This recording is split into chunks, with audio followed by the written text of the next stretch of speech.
నమస్తే. ఈరోజు మన స్టూడియోలో ప్రముఖ ఆధ్యాత్మికవేత్త జ్యోతిష్య పండితులు జయేష్ శర్మ గారు మనతో ఉన్నారు. ఏప్రిల్ మాసంలో కర్కాటక రాశి వారికి ఎలాంటి ఫలితాలు ఉండబోతున్నాయో గురుగారి మాటలోనే తెలుసుకుందాం. నమస్కారం గురుగారు. నమస్కారం గురుగారు, ఏప్రిల్ మాసంలో కర్కాటక రాశి వారి పరిస్థితి ఎలా ఉండబోతుంది గురుగారు? శ్రీ గురుభ్యో నమ. శ్రీ మహాగణాధిపతి నమ. శ్రీ మహాసరస్వతి నమ. హరి ఓం శ్రీమాత్రి నమ. ఈ యొక్క ఏప్రిల్ మాసం చైత్రమాసంలో మనకు ఫలితాలు చూసుకున్నట్లయితే ఈ యొక్క కర్కాటక రాశి యొక్క ఫలితాలు పురుష నక్షత్ర 4 పాదం, పుష్యమి నక్షత్రం 4 పాదాలు, అట్లే ఆశ్లేష నక్షత్రం 4 పాదాలు ఈ యొక్క కర్కాటక రాశివి. కర్కాటక రాశి గ్రహస్థితి చూసినట్టయితే ముఖ్యంగా మనము ఈ యొక్క కర్కాటక రాశి వారికి ముఖ్యంగా వీళ్ళకి జన్మస్థానంలో కుజుడు సంచారం చేస్తున్నాడు.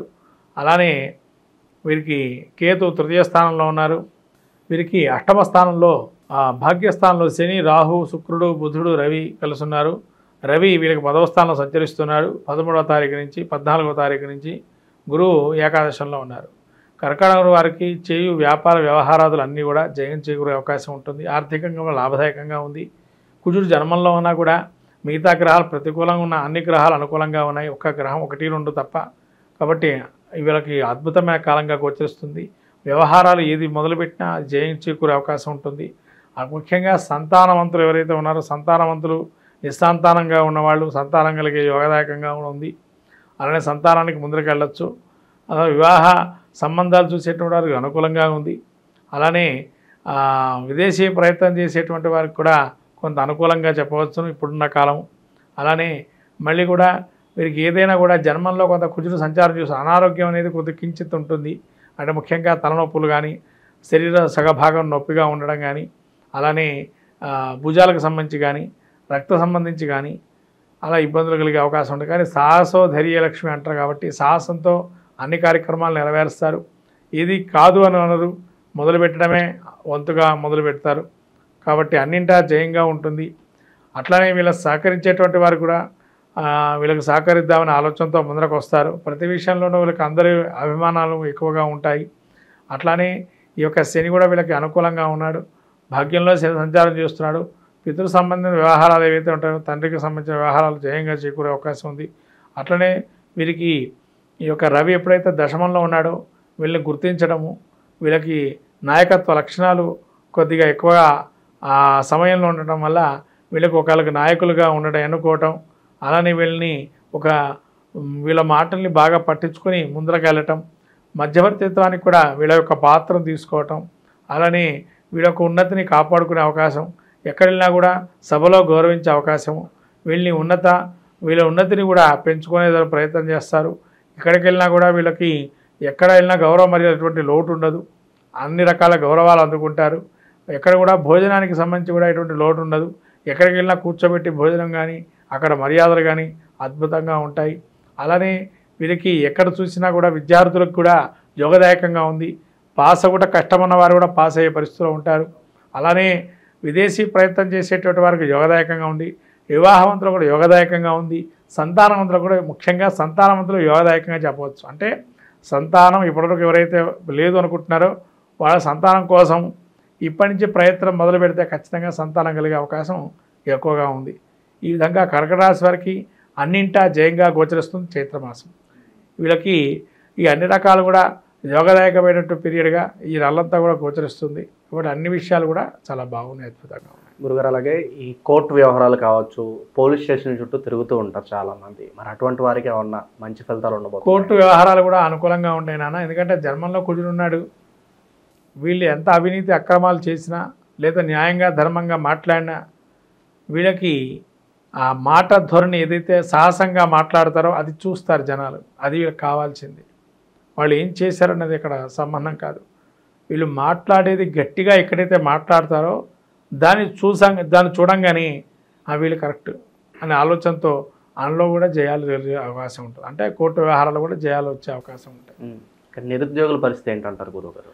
నిరుద్యోగులు కూడా కించిత్ చిన్న ఉద్యోగాలు వచ్చే అవకాశం ఉంటే తీసుకొని అందిపుచ్చుకోవడం మంచిది. అట్లా అని చెప్పి చిన్న ఉద్యోగాన్ని పక్కన పడేయకూడదు.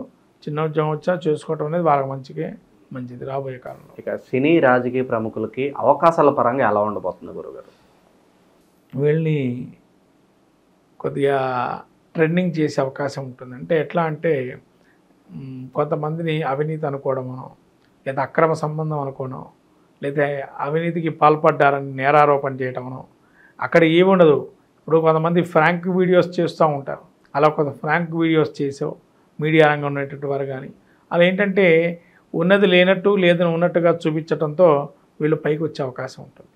కాబట్టి ఈ నెలంతా కూడా మాయ అనేది కమ్ముకునే అవకాశం ఎక్కువగా ఉండడం వల్ల వీళ్ళు అన్నింటా జయాన్ని చేకూరే అవకాశం ఎక్కువగా ఉంటుంది. ఒక మాయ అనేది జరుగుతూ ఉంటుంది. ఆ మాయ వల్లే జయిస్తారు.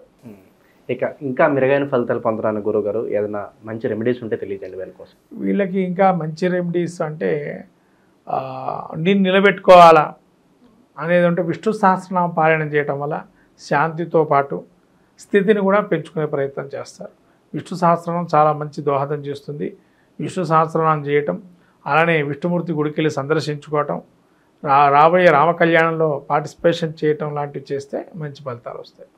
ఈ యొక్క ఏప్రిల్ మాసంలో మనకు ముఖ్యంగా చైత్రంలో ముఖ్యంగా చెప్పాల్సినటువంటి శ్రీరామనవమి అందరికీ కూడా చెప్పదగిన విషయం. అట్లానే వసంత నవరాత్రులు, అలానే మహావీర జయంతి, హనుమత విజయోత్సవము, సంకష్టహర చతుర్థి, మత్స్య జయంతి, ఇలా అనేక రకాలైనటువంటి మళ్ళీ తమిళ సాంప్రదాయ విశ్వత్ పుణ్యకాలము, ఇలా అనేక అనంగ త్రయోదశి, రకరకాలైనటువంటి పుణ్యమైనటువంటి మాసంలో మనకు చాలా అలానే మనకు చివరి వారాంతంలో ఏప్రిల్ వారాంతం అక్షతృతీయ 30వ తారీఖు అయింది, ఏప్రిల్ 30.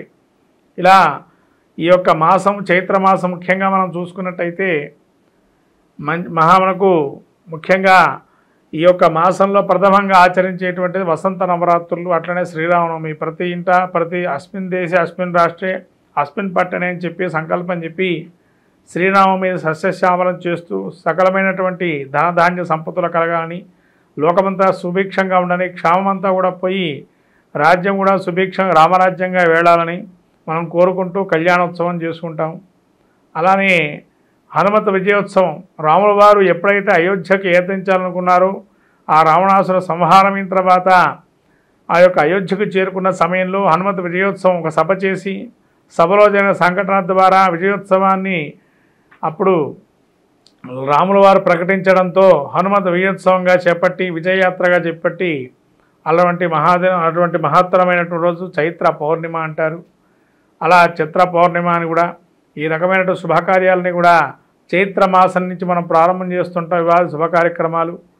అలానే మత్స్య జయంతి మనకు వేదాలని రక్షింపజేసి మళ్ళీ బ్రహ్మ దేవుడికి అప్పచెప్పినటువంటి మహావిష్ణువు యొక్క స్వరూపమే మత్స్య జయంతి అంటారు. కాబట్టి మత్స్య జయంతిలో కూడా మనకు సోమకాసురుని రాక్షణ సంహారం చేసి ఆ మత్స్య స్వరూపాన్ని మనకు విష్ణుమూర్తిగా స్వరూపాన్ని భావన చేస్తూ అనేక రకాలైన శుభ కార్యక్రమాలకి మత్స్య యంత్రాన్ని వాడుతూ ఉంటాం. అట్లా మత్స్య యంత్రానికి కూడా అనేక విధాలుగా ఈ యొక్క రోజుల్లో కనుక పూజ చేసుకున్నట్లయితే చాలా విశేషంగా ఉంటాయి యంత్రస్థాపనలు. ఇలా మహత్తరమైన మాసం చైత్రమాసంగా మనం చూసుకుంటున్నాము. ఈ చైత్రమాసంలో అందరికీ కూడా శ్రీరామనవమి శుభాకాంక్షలు తెలుపుతూ అట్లానే లోకము కూడా సుభిక్షంగా సస్యశ్యామలంగా లోక కళ్యాణార్థం అందరికీ కూడా ఎటువంటి ఈతి బాధలని తొలగిపోయి కరువు కాటకాలని తొలగిపోయి రామరాజ్యంతో సుభిక్షంగా ఉండాలని కోరుకుంటూ ఏప్రిల్ మాసంలో కర్కాటక రాశి వారికి ఏ విధమైన ఫలితాలు ఉండబోతున్నాయో చాలా బాగా వివరించారు గురుగారు. ధన్యవాదాలు.